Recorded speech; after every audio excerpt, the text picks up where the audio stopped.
सीताराम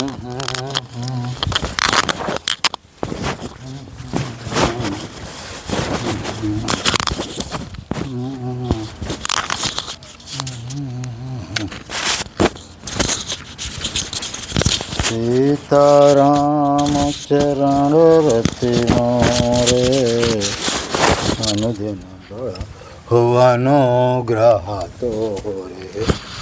सीताराम चरण रति मो। हाँ, इस समय एक हमारे महाराज जी आए हुए हैं। तो महाराज जी अचानक कह रहे हैं महाराज जी बहुत ठंडी चल रही है इस समय। तो हमने कहा कोई बात नहीं, कंबल तो अभी इस समय हम बांटना चालू ही कर दिए हैं। तो इस समय जो है पर डे कंबल हम जो है 1 2 3 पर डे कंबल हम बांट रहे हैं। तो महाराज जी की भी आज जो है महाराज जी भी आग्रह के महाराज जी इस समय ठंडी लग रही है। तो हमने कहा कोई बात नहीं, कंबल हम बांट रहे हैं महाराज जी को। और कल जो है हम जो है कुछ चावल कुछ राशन बांटने का विचार है। तो महाराज जी हमारे आज ही आ गए हैं। तो हम सोच रहे हैं महाराज जी को आज ही ये चावल वाली व्यवस्था कर दें और कल का कल देखा जाएगा। कल का जो है कल देखा जाएगा। कल जो भंडारा होगा वो राशन बांटा जाएगा, वो अलग रहेगा। तो इसलिए हम सोच रहे हैं जो कल वाली व्यवस्था है वो महाराज जी को आज ही दिए देते हैं। और कल महाराज जी फिर आ पाएंगे कि नहीं आ पाएंगे। ये महाराज जी 2 पैकेट चावल है और ये क्या चीज़ है, ये महाराज जी मूंगफली है, ये भी आपके उपयोग में आएगा। और ये महाराज जी शक्कर है और ये आलू भी है थोड़ा सा। और ये गाय माता है चाहे वो, ये थोड़ा राम रस है, ये सब जो उपयोग कर दीजिएगा। इस तरह से महाराज जी की सेवा में जो है आप लोग जो है जो सहयोग करते हैं, इसी तरह हम संत सेवा में नित्य निरंतर दे रहे हैं और देते रहेंगे। और कल जो है 5 नवंबर को कार्तिक पूर्णिमा है। इस दिन भंडारा करने पर या महाराज जी अच्छा इसी में रख देते हैं। कल कार्तिक पूर्णिमा है, इस दिन दान करने का बहुत बड़ा महत्व है। तो यदि आप लोग चाहेंगे, खैर राशन तो हम बांटेंगे ही, लेकिन अभी चावल भर बांटने का विचार है, क्योंकि चावल भरने की व्यवस्था हो गई है। और दाल और कुछ केला, कुछ साग सब्जी और कुछ आप चाहें, कोई भी भक्त चाहे तो उसमें और मिला सकता है। और यदि मिला देगा तो ज़्यादा मात्रा में राशन हम बांट देंगे। वैसे तो मान लो चावल निश्चित बटेगा। कल 1 कुंतल जो है चावल हमको बांटना है, लेकिन यदि उसमें से कोई भक्त यदि चाहे तो दाल भी बंटवा सकता है, केला है केला भी बंटवा सकता है, केला भी थोड़ा सस्ता है। और कोई भी राशन चाहे, जैसे कड़वा तेल है, सरसों का तेल है, इस तरह कोई भी चाहे व्यक्ति और बंटवा सकता है, तो ज़्यादा मात्रा में हो जाएगा। क्योंकि राशन बांटने से क्या होता है, जो जंगल के महात्मा हैं, एकांत में रहने वाले महात्मा हैं, और कहीं भी कोई महात्मा रहते हैं, तो क्या होता है रोज़ ठाकुर जी को भोग लगाते हैं। या हमारे आसपास भी 20-25 महात्मा रहते हैं, तो वो सभी जो है ठाकुर जी को भोग लगाते हैं। ठाकुर जी को भोग लगाएंगे, कोई आएगा गाय जाएगा तो सब जो है ठाकुर जी भोग लगा स्वयं पाएंगे और महात्मा को पवाएंगे। तो इससे क्या होता है कि बहुत बड़ा आपका पुण्य बढ़ जाता है। इसलिए कार्तिक पूर्णिमा का लास्ट दिन है। कार्तिक पूर्णिमा का महत्व क्या है? कार्तिक पूर्णिमा के दिन जो है भगवान शंकर जी त्रिपुरासुर का वध किए थे, इसलिए इसको जो है कार्तिक पूर्णिमा कहते हैं। अच्छा, इसको त्रिपुरा पूर्णिमा भी कहते हैं। और अच्छा, कल जो देव दिवाली है, क्योंकि जब कार्तिक माने भगवान शंकर जी त्रिपुरासुर का वध किए थे, तब जो है देवलोक जो है स्वर्ग आज़ाद हुआ था। इसलिए सभी देवताओं ने मिलकर इसको देव दीपावली के नाम से जो है मनाया जाता है। कल जो है देव दीपावली है। देव दीपावली सभी जो है देवताओं ने मिलकर के स्वर्ग में दीपक जलाए थे, इसको देव दीपावली के नाम से जाते। इस दिन जो है कल जो है 5 नवंबर को गुरु नानक की जयंती है, प्रकाश पर्व है। इस दृष्टि से विशेष महत्व है। और गुरु नानक जी स्वयं जनक जी के अवतार थे। तीसरा मत्स्य अवतार। इसी दिन कल जो है पूर्णिमा के दिन, कार्तिक पूर्णिमा के दिन जो है मत्स्य अवतार का अवतार हुआ था। मत्स्य अवतार हुआ था जो वेदों की रक्षा के लिए और असुरों की रक्षा के लिए जो है ये रक्षा की गई, धरती को जो पहले से बचाए थे। माने धर्म पर माने अधर्म पर धर्म की विजय हुई थी और अंधकार में प्रकाश का उद्भव हुआ था। इसलिए ये कार्तिक पूर्णिमा का महत्व। और साल में कहते जितनी भी पूर्णिमा होती है, यदि कार्तिक पूर्णिमा का व्रत आप रह लिया, कार्तिक पूर्णिमा में आप दान पुण्य कर दिया, तो कई गुना, सैकड़ों गुना बढ़ चढ़ कर इसका पुण्य मिलता है। ऐसा जो है ग्रंथों में लिखा है।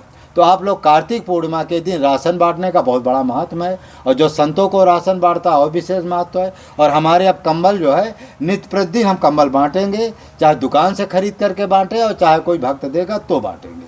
तो माने हर रोज़ जो है 2-4 कंबल हमको डेली बांटना है। इसलिए आप लोग कंबल में भी मदद करिए। और कंबल तो मान लो चलो बट ही रहा है, लेकिन अभी कल जो है यदि राशन में आप माने मदद कर सके तो बहुत अच्छा है। तो इस तरह से कार्तिक पूर्णिमा का अपार महिमा है, अपार महत्व है। अब महाराज जी हमारे हैं, थोड़ा महाराज जी से 2-4 आप लोगों के कल्याणार्थ जो है कुछ। महाराज जी नाम क्या है? ब्रजभूषण दास। ब्रजभूषण दास। महाराज जी उम्र कितनी हो गई होगी? 70 के आसपास है। अच्छा 70 है आपकी उम्र। अरे तो महाराज जी के देखिए ब्रजभूषण दास जी महाराज जी का नाम है। 70 वर्ष की महाराज जी की आयु हो गई है। महाराज जी जो एक कथा आपने सुनाया था परिक्रमा मार्ग वाली, सुनाए थे ना, ऐसा कोई एक और दृष्टांत आप सुनाइए, कोई अपने जीवन का अनुभव या किसी संत का अनुभव, या और जो कोई अच्छी चीज़ आप जानते हो।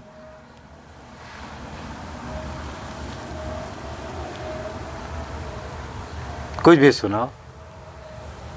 ध्यान मूलम गुरु मूर्ति, पूजा मूलम गुरु पदम, मंत्र मूलम गुरु वाक्य, मोक्ष मूलम गुरु पद।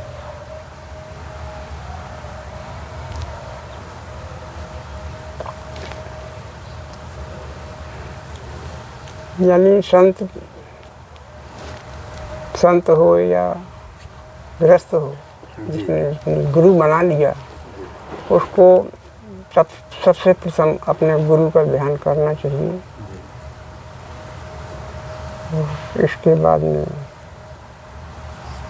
फिर श्री इष्ट, अपने इष्ट का ध्यान करना चाहिए।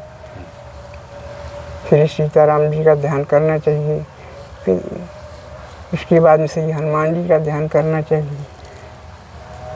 और फिर जो श्री गुरु महाराज जी ने वो मंत्र दिया है उस मंत्र का जाप करना चाहिए। मंत्र मूलम गुरु वाक्य, मंत्र मूलम गुरु वाक्य।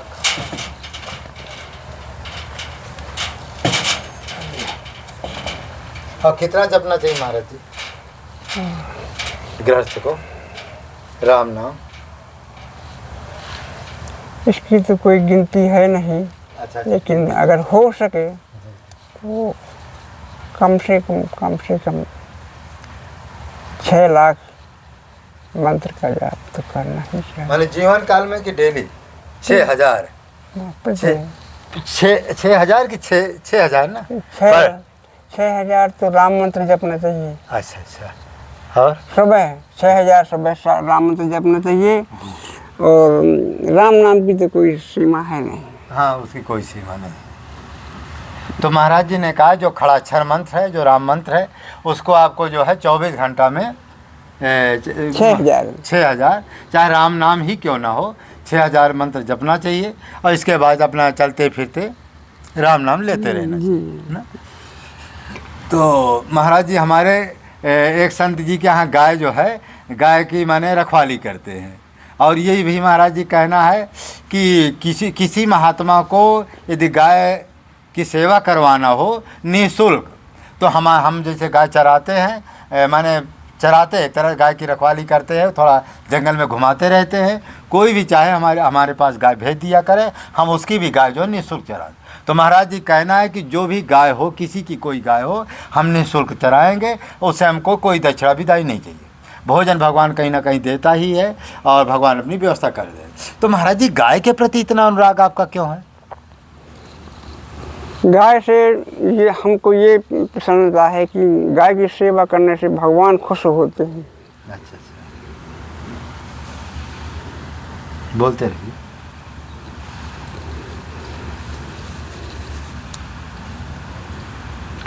नहीं, भगवान तो खुश होते हैं, लेकिन उससे कुछ आपको माने भगवान खुश, उनको माने जैसे भगवान मान लो आपको दर्शन दे तो उनसे आप क्या मांगेंगे?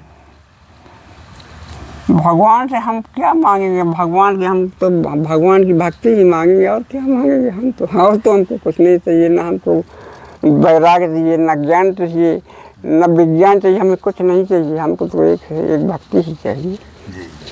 वो काकभूषुंडी जी ने भी कहा कि अनमादि के अपर सिद्धि मोच सकल सुख खान। तो काकभुसुंडी जी, भगवान राम जी जब प्रकट हुए काकभुसुंडी जी के सामने, तो अनमादिक सिद्धि अपर रिद्धि मोच सकल सुख खान। सब कुछ भगवान देने को, सिद्धाष्ट सिद्धि, नवनिधि, स्वर्ग का सुख, सब कुछ देने को तैयार, यहाँ तक मुक्ति देने को तैयार हो गए। लेकिन काकभुसुंडी ने सोचा कि भगवान तो हमारे पास बहुत को पता, मुक्ति देने को तैयार है, लेकिन भक्ति की चर्चा तो कहीं किए ही नहीं। तो अब संत जी ठीक है कि सब कुछ भगवान से हमको कुछ ना चाहिए, और चाहिए तो भक्ति ही चाहिए, जो काकभुसुंडी जी ने मांगा है कि भगत या अपनी दे न कही। माने सब कुछ भगवान देने को तैयार हो गए, लेकिन भगवान अपनी भक्ति क्यों नहीं देते, ये बड़ा एक गूढ़ रहस्य है। दूसरा है कि भगत हीन सुख कौने काजा, अस विचार बोलो खगराजा। कहते भक्ति से हीन गुण, भक्ति से हीन संपत्ति, सुख संपत्ति किस काम के। तो उसी तरह से आप लोग, जो एक विस्मय है, कल एक भगत हमको पूछ रहा था कि महाराज जी समझ में ये नहीं आ रहा है कि कौन सा भजन करें, क्या भजन करें, किस कैसे गुरु बनावें, और कौन क्या चीज़ मांगे, क्या रहस्य को समझ में नहीं आता।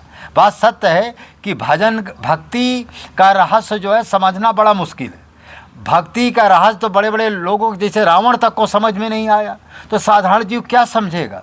क्योंकि भक्ति का रहस्य क्या है, देखो भक्ति आरती कर देना, पूजा कर देना, माला फेर लेना, या दो चार महात्माओं को खिला पिला देना, ये कोई भक्ति नहीं है। ये तो कर्म है, उपासना करो, व्रत करो, संत सेवा करो, ये कर्म है, ये कोई भक्ति नहीं। भक्ति उसे कहते हैं, क्योंकि ये भक्ति इसलिए इतनी दुर्लभ है। देखो काकभुसुंडी को भी समझ में नहीं आया, बाद में दिमाग, क्योंकि वो काकभुसुंडी किससे सुनकर गए थे, भगवान शंकर जी से सुन करके गए थे, तो इसलिए उनके दिमाग में आया कि माने भक्ति ये सबसे अलग है। उन्होंने कहा कि अष्ट सिद्धि नवनिधियों से अलग है भक्ति, मुक्ति से भी अलग है भक्ति, स्वर्ग के सुख से अलग है भक्ति। तो फिर उनके दिमाग में आया, क्योंकि उन्होंने 12 साल तक, कई वर्षों तक भगवान शंकर जी से उन्होंने भक्ति की प्रशंसा सुनी है, तब जाकर उनके दिमाग में आया कि इसका भक्ति जैसा कोई तत्व ही नहीं है। तो इसलिए रावण को भी समझ में नहीं आया कि भगवान शंकर जी से मांगो तो मांगो क्या, क्योंकि जबकि वो विद्वान थे। लेकिन भक्ति इतना गूढ़ रहस्य है, किसी आदमी को आप खड़े कर दो कि क्या चाहते हो, वो जरूर कह देगा भक्ति चाहते, लेकिन वो भक्ति का रहस्य नहीं जानते तो कौन सी भक्ति चाहिए आपको। तो कोई कह देगा भाई, जैसे कोई साधारण महात्मा आ जाए, तो जैसे कोई महात्मा कहेगा महाराज जी कुछ कृपा दया करो, तो महात्मा कहे भक्ति चाहिए हमको भगवान की, तो वो कहेगा ऐसा करो, ले ठाकुर जी है, इनकी आरती करो, पूजा करो, संध्या दर्पण करो, भगवान का भजन करो, यही भक्ति है। इसी को वो लोग भक्ति मान लें। जबकि हमारे गुरुदेव जी कहना है कि ये कच्चा एक की पढ़ाई है। जैसे छोटी बच्चियाँ होती हैं, वो छोटेपन में गुड्डा बनाती हैं ना, गुड्डा बनाएंगे, उसको बढ़िया सजाएंगी, कपड़ा पहनाएंगे, सब करेंगे, आँख में तिलक चंदन सब लगाएंगी। लेकिन जब वहीं लड़कियां, जो औरतें होती, बड़ी हो जाती, शादी ब्याह हो जाती, फिर वो गुड्डा गुड्डी नहीं खेलते। उसी तरह से जो हम वर्तमान में मूर्तियों की आरती करते, देखो ये भक्ति का एक मार्ग तो है, ऐसा नहीं मार्ग है, भगवान को पाने की सीढ़ी भी है, लेकिन ये असली भक्ति नहीं है। क्यों असली भक्ति नहीं? कारण क्या है कि हमारे गुरुदेव जी कहते हैं ये कच्चा एक की पढ़ाई है। क्योंकि यहाँ काकभुसुंडी वाली बात है। काकभुसुंडी आप कभी सुने होंगे, कभी जहाँ वो रहते कोई वहाँ मूर्ति नहीं रखी है, कोई वहाँ आरती पूजा काकभुसुंडी जी नहीं करते हैं, कोई वहाँ जो है सांगो पांग नहीं होता है कि वहाँ मूर्ति रखे सुबह शाम आरती, कभी काकभुसुंडी के जीवन में नहीं आया। कभी ना हनुमान जी के जीवन में आया है, कहीं हनुमान जी कोई मूर्ति नहीं रखे कि उनकी आरती पूजा करे। भगवान शंकर जी जहाँ रहते हैं वहाँ कोई देवी देवता की मूर्ति उर्ति नहीं। इसका मतलब है कि ये मूर्ति पूजा आरती पूजा करना भगवान को पाने का मार्ग तो है, लेकिन ये असली भक्ति नहीं है। क्योंकि असली भक्ति इसलिए नहीं है, हमारे गुरुदेव जी कहते हैं ये कच्चा एक की पढ़ाई है। क्योंकि जब तक हमको भगवान का ध्यान, जब तक भगवान का हमको अनुभव नहीं होने लगता, असली भक्ति नहीं मिल जाती, तब तक ये काम करना पड़ेगा। कच्चा एक में बिना गए आगे की पढ़ाई कैसे पढ़ोगे? तो पहले आरती पूजा आपको करना ही पड़ेगा, पहले आरती करना पड़ेगा, पूजा करने, कच्चा एक की पढ़ाई, माला भी फेरना पड़ेगा, संत सेवा। लेकिन जब किसी संत की कृपा से आपको भक्ति प्राप्त हो जाओ, कहते हैं साधन साध नहीं कृपा साध, जब संत कृपा करके आपको भक्ति दे दें, फिर उसमें पूजा पाठ अपने आप सब छूट जाता है। वो ध्यान, फिर भगवान के ध्यान में 24 घंटा भगवान के ध्यान में, लेकिन कभी आंसू बह रहे हैं, कभी रो रहा है, कभी नाच रहा है, कभी गा रहा है, और भगवान के ध्यान समाधि में लीन रहा है। इसको कहते हैं असली भक्ति।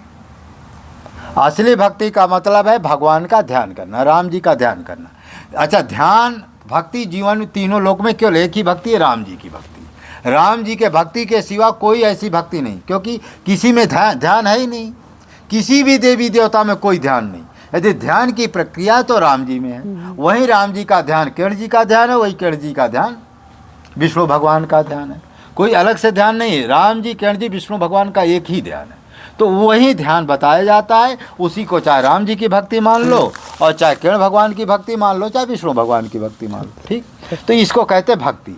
भक्ति में लिखा उसमें कि और हूँ एक गुप्त मत सबहीं कहूँ कर जोर, शंकर भजन बिना नर भगत न पावे मोर। उसमें लिखा है कि और हूँ एक गुप्त मत। भगवान शंकर जी कह रहे हैं गुप्त मत है, गुप्त रहस्य है, ये भक्ति का गुप्त रहस्य है। क्या है? और हूँ एक गुप्त मत, माने भगवान राम जी भी कह रहे हैं कि और हूँ एक गुप्त मत। एक गुप्त मत है, लेकिन कौन सा गुप्त मत? जिस भक्ति को भगवान शंकर जी स्वयं जब करते हैं, जिस भक्ति के द्वारा भगवान शंकर जी 87 हजार वर्ष की समाधि लगाते हैं, वो भक्ति जिस व्यक्ति को प्राप्त हो जाए वही हमारी असली भक्ति है, ऐसा भगवान राम जी कहते हैं। फिर उसमें लिखा है कि तो इस तरह से भक्ति है। तो एक भक्ति का रास और उन्होंने बताया है कि कोट विरक्त मध्य श्रुत कहाई, सम्यक ज्ञान सकृत को लहाई। तो कोट विरक्त मध्य श्रुत कहाई, सम्यक ज्ञान सकृत, कहते करोड़ों विरक्त महात्माओं में, करोड़ों विरक्त महात्माओं में कोई एक दो होता है जिनको भगवान राम जी कह रहे हैं या संत कह रहे हैं, उसको भक्ति की प्राप्ति होती है। सब कोई भक्ति इतना सरल नहीं है कि जो कोई बच्चों का खिलवाड़ नहीं है कि चल करके हम किसी से महात्मा से मांग ले महाराज जी भक्ति दे दो। भक्ति पाने के लिए पहली बात तो गुरु नहीं मिलते हैं। कहते करोड़ों महात्माओं में कोई इस भक्ति को जानने वाला गुरु तत्वदर्शी करोड़ों महात्माओं कोई होता, पूरे चित्रकूट घूम जाओ कोई आपको मिलेगा ही नहीं कोई गुरु है भक्ति वाला। अब किसी पूछोगे भैया अनपायनी भक्ति है क्या, वही कहेगा आरती कर लो पूजा कर लो, इसके से वो उसको पता नहीं है, क्योंकि उसको राम जी का ध्यान ही नहीं पता है। जिसको राम जी का ध्यान पता नहीं तो भक्ति जानेगा क्या। अब किसी से पूछो भैया राम जी का ध्यान क्या है, वो कुछ नहीं पता है। बहुत कह देगा कि पूरक रेचक कुंभक करो, इस तरह आँखें मूंद लो, इस तरह पूरक करो, फिर इस तरह से रेचक करो, फिर दोनों नास का दाब का राम राम कहते हुए 16 32 64 इसी को लोग ध्यान कहते हैं। या तो कह देंगे ठाकुर जी की मूर्ति रख लो, उसी में अपना आँख लगाओ, उसको कह देते हैं ध्यान कर लो। ज़्यादा और कोई कहेगा कि त्रुटि में लगा लो ध्यान करो, ये कोई भक्ति नहीं है। समझ में आया? ये एक क्या है कि महात्माओं को भक्त को फुसलाने का एक मार्ग है, क्योंकि न भक्त को पता है न गुरु को पता है। जब गुरु को भी पता नहीं भक्त को पता नहीं तो वो भाई गुरु कुछ ना कुछ सांगोपांग करेगा, तो वो क्या है फुसलाने का एक मार्ग है। और आपको भी नहीं पता है तो आप भी सत्य मान लेंगे। जैसे हम खीर बना रहे हैं, अब तुम्हें असला और नकला का ज्ञान नहीं है, या घी है, घी की कोई चीज़ हम बना रहे हैं, तुम्हें असला नकला का घी का ज्ञान नहीं, तो जो भी हम बना कर देंगे वो आप पाल लेंगे। क्यों? क्योंकि आपको ना असला दूध का ज्ञान है, ना नकला दूध का ज्ञान है, ना असले घी का ज्ञान है, ना पिछले माने नकला का। जो भी हम तेल का भी बनाएंगे तब भी खा लेंगे। क्यों? क्योंकि आपको पता नहीं है। उसी तरह से जब तक व्यक्ति को भक्ति का ज्ञान नहीं होता है तो गुरु जो भी टेढ़ा मेढ़ा कह देगा उसको आपको मानना पड़ेगा। क्यों मानना पड़ेगा? इसलिए कि उसके बारे में आपको ज्ञान नहीं है, और जब तक ज्ञान नहीं जो गुरु कहेगा वही मानना पड़ेगा। तो ये रहस्य, ये कहते हैं ना, इसीलिए कहते हैं कि तो कहते जो मुनि कोट जतन नहीं लाही, जे जब जोग अनल तंदाही। जिस भक्ति को पाने के लिए मुनि कोट करोड़ों यत्न करते हैं, जो माने जिस भक्ति को पाने के लिए बड़े बड़े योगी लोग हजारों वर्ष की समाधि लगाते हैं, फिर भी कहते वो भक्ति इतनी दुर्लभ है, फिर भी वो भक्ति प्राप्त नहीं होती है। फिर कहते हैं जप जोग अनल तन दहाई, जप करते हैं तपस्या भी करते हैं और जोग, और बड़े बड़े जोग माने समाधि लगाते हैं, और कहते हैं शरीर को काट काट के अग्नि में आहुति भी तुम दे दो, तब भी भगवान राम जी कह रहे हैं कि ये भक्ति इतनी दुर्लभ है, ये भक्ति आपको प्राप्त नहीं होगी। ये भक्ति कैसे प्राप्त होगा? किसी सिद्ध संत के द्वारा, किसी सिद्ध संत के द्वारा कृपा, यदि सिद्ध संत चाहें तो, माने यदि सिद्ध संत चाहेंगे तो ये भक्ति आपको प्राप्त होगा। क्योंकि इसमें साधन साध नहीं, कृपा साध। यदि संत के मन में है कि ये भक्त हमारे अनुकूल है, हर तरह भगवान का भक्त बनने, कोई छल नहीं है, कपट नहीं है, कुछ नहीं, तो फिर सद्गुरु कृपा करके वो भक्ति माने एक शक्तिपात करना, माने सद्गुरु में इतनी शक्ति होनी चाहिए, वो शक्तिपात करने की उनमें शक्ति होनी चाहिए, कुंडलनी शक्ति जागृत करने की शक्ति होनी चाहिए, ये शक्तियाँ होनी चाहिए, तब वो संत कृपा करके वो भक्ति देती है। इतनी दुर्लभ वो भक्ति है। आज की दृष्टि में पूरी दुनिया में आप घूम डालो, ये भक्ति जिस भक्ति की हम चर्चा कर रहे हैं पूरी दुनिया में घूम डालो, संत हैं ऐसा नहीं, संत हैं, लेकिन यदि राम जी की कृपा नहीं, ठाकुर जी की कृपा नहीं, तब तक आप जो है संत आपको मिल नहीं सकते। क्यों? क्योंकि जो सच्चा संत है वो आपको खराब लगेगा, और जो खराब है वो असला लगेगा, क्योंकि जो असला संत होगा अपने को प्रकट नहीं करेगा, और जब प्रकट करेगा नहीं तो आप समझ नहीं पाएंगे। जो नास्तिक मान जो ढोंगी प्रवृत्ति के तमाम महात्मा घूम रहे हैं, वो आपको बड़े बड़े कथा प्रवचन सुना रहे हैं, या बड़े बड़े ज्ञान रखे हैं, किताब में तो सब लिखा है, उसी को पढ़ा कर सुना देंगे, ये इस तरह चक्र होता है, इस तरह यहाँ चक्र होता है, यहाँ चक्र होता है, यहाँ चक्र होता है, गुदा चक्र होता है, फिर जो है त्रुटि चक्र होता है, फिर नाभि चक्र होता है, फिर अनाज चक्र होता है, इस तरह वो गिनाता जाएगा। यहाँ शास्त्रदार ये सब किताब में लिखा, वो सब बता देगा तुमको। अरे तुम सोचोगे इससे बड़ा गुरु अब कहाँ मिलेगा।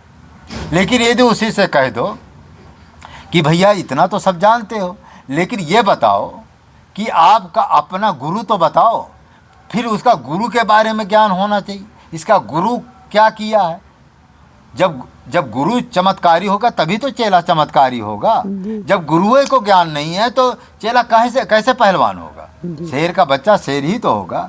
जब गुरु को ही पता नहीं है तो चेला क्या बताएगा। तो अब अच्छा, गुरु क्या है, गुरु के बारे में आपको जानकारी करना। गुरु जी के पास कोई रिद्धि सिद्धि चमत्कार था, कुछ उनमें था।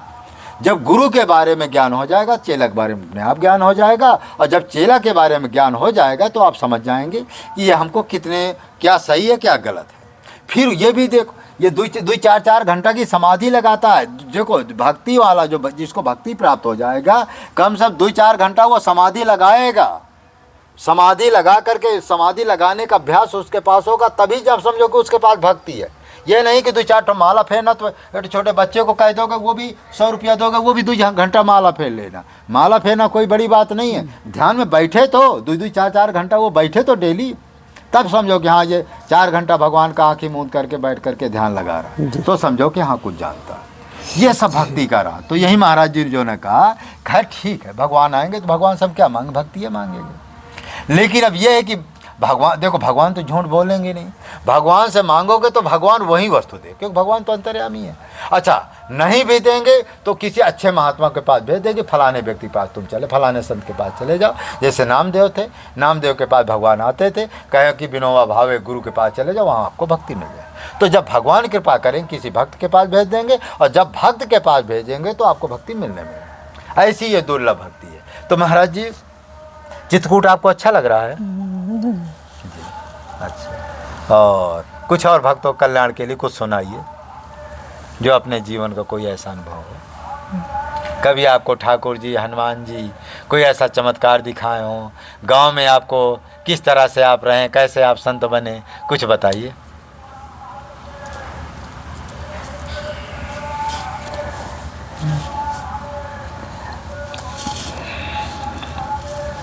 रामायण भगवान राम जी ने और किसी को भक्ति नहीं बताई है, केवल एक शिवजी को ही बताया है भगवान राम ने, और किसी को भगवान ने भक्ति नहीं बताया है। पूरे रामायण में आप देख लीजिए, बालकांड से लेकर के उत्तरकांड तक। हाँ, 9 भक्ति केवल सबरी माता को मिली है।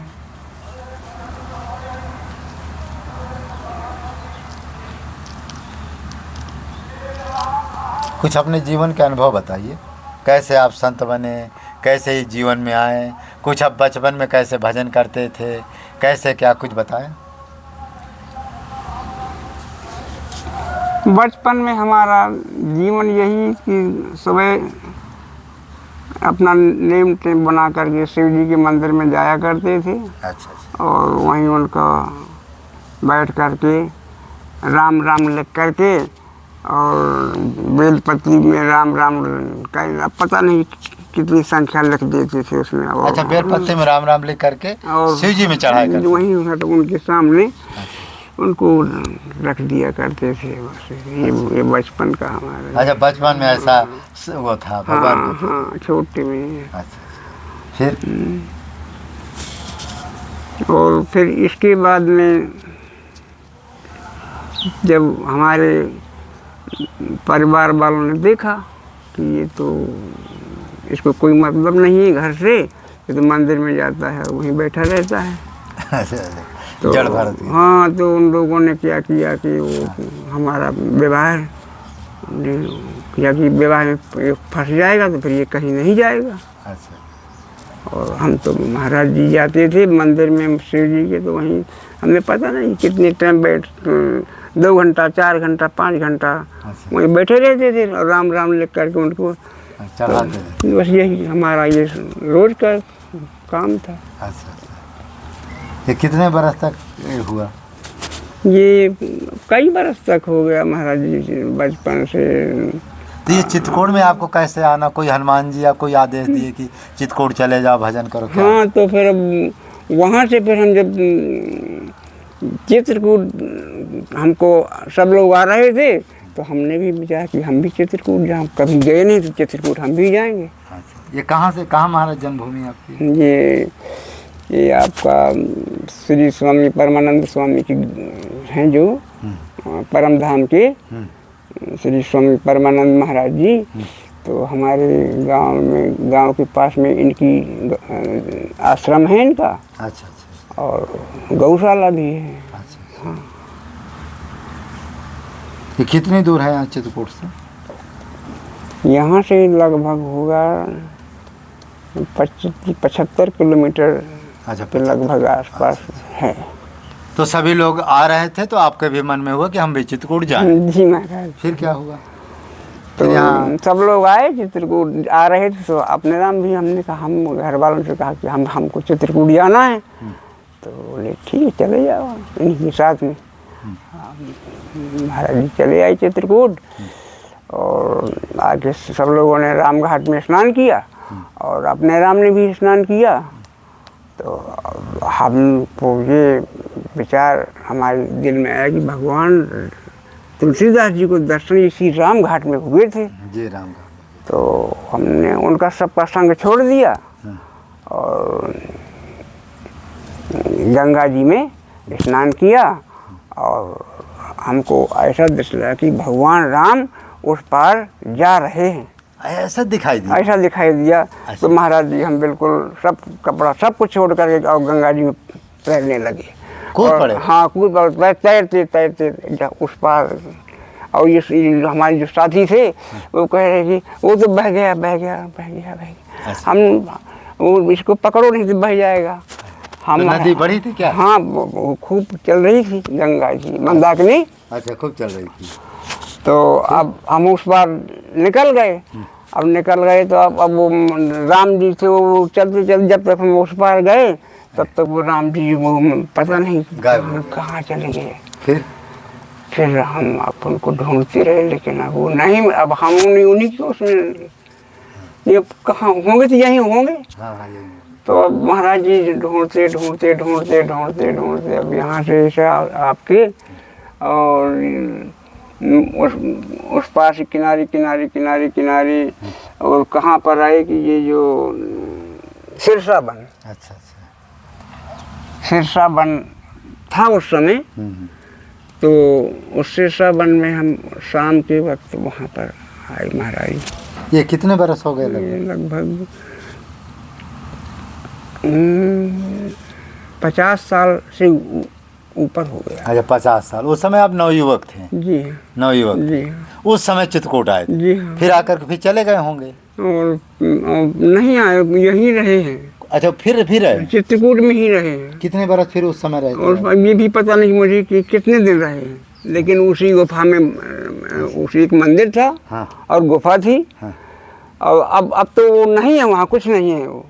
तो ये फटिक शिला के पास है क्या? नहीं, ये सिरसा बन यहाँ था महाराज जी। हाँ, सिरसा बन फटिक शिला तो ये फटक शिला नहीं पहले और इधर इसी है? तरफ है। हाँ, तो ये लाल बाबा की एक गुफा थी, टूट टाट गई है। हाँ, तो वो महाराज जी उस जगह में हाँ, वो हम मतलब अकेले वहीं रहते थे 3-4 ठो गुफा थी उस जगह। और वहाँ महाराज कोई अकेले राम और वहाँ भी आप साधना की है। वहाँ साथ हम स्नान किया मंदाकिनी में। तो भोजन उस समय तो भोजन की बड़ी समस्या थी। हमें पता नहीं महाराज जी हमको कौन खिलाता है हाँ। ये हमको कुछ कोई पता ना, हमको कुछ भूख लगती थी ना प्यास लगती थी। हाँ। उस समय कुछ ना हमको पता ही नहीं चलता था महाराज जी। अरे राम, फिर महाराज जी हम वहाँ तो से कोई रोटी वोटी दे जाता था? हाँ अच्छा जी महाराज जी। को दे जाता? अब ये भी पता नहीं कि कौन दे जाता है। लेकिन मैं तो हम महाराज जी वो गुफा में रहा 24 दिन तक, मुझे तो जल पी करके बेल पताई खा, मुझे तो कोई रोटी देने ही नहीं आता था। नहीं महाराज जी, मेरे राम को तो थाली लगा के लाता था वो।